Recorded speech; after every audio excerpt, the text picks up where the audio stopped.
No অর্থ হচ্ছে জানা, এটা নাউন হচ্ছে নলেজ। নো অর্থ হচ্ছে জানা, এটা ভার্ব। আমরা দেখি ভার্ব হচ্ছে নো, নো মানে জানা, জানা।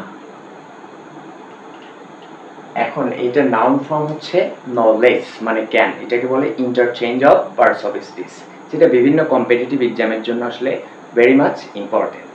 ওকে, so the noun form of know is knowledge, NOLEDGE, knowledge means জ্ঞান।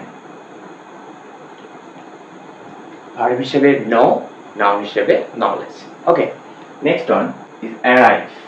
অ্যারাইভ মানে হচ্ছে এটা ভার্ব, এখানে এই পাশে সবগুলো কিন্তু ভার্ব। অ্যারাইভ মানে হচ্ছে পৌঁছানো, কোথাও পৌঁছানো, বাট এটা নাউন কি হবে? ওকে, পৌঁছানো,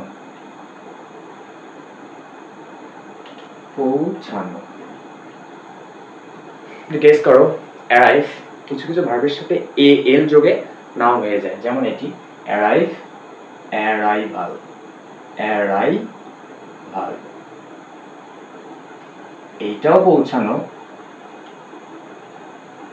পৌঁছানো, বাট এটা সবসময় নাউন হিসেবে কাজ করবে, আর ভার্ব হিসেবে কাজ করবে arrive. Okay, next one is believe. Believe বিশ্বাস করা, this is verb form. Believe বিশ্বাস করা,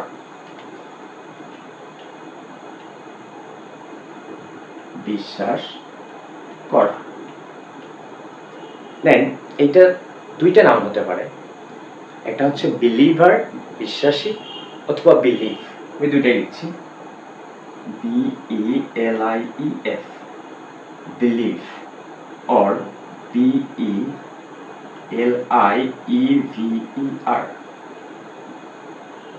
বিশ্বাস আর বিশ্বাসী। both from are noun, but verb form হচ্ছে believe, EVEF, that's the difference. একটু খেয়াল রাখতে হবে যে EVE যদি থাকে শেষে সেটা হচ্ছে verb, but যদি EF থাকে সেটা হচ্ছে noun, আর believe আর বিশ্বাসী অর্থ হচ্ছে believer. Next one is assist. assist হচ্ছে সহায়তা করা, সহায়তা করা। assist, he assisted me, সে আমাকে সহায়তা করেছিল, এটা past form। I have assisted him, আমি তাকে সহায়তা করেছি, বাট এটা নাউন হচ্ছে his assistance helped me a lot, তার সহায়তা আমাকে অনেকটা সাহায্য করেছে। assistance, ASSTANCE,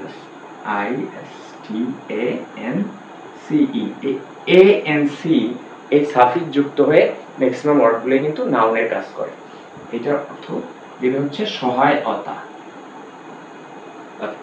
instruct, instruct, another word that means নির্দেশ বা পরামর্শ দেয়া, instruct নির্দেশ অথবা পরামর্শ দেয়া, because it's a verb, but এটা noun form হচ্ছে instruction, instruction, instruction, that means নির্দেশনা।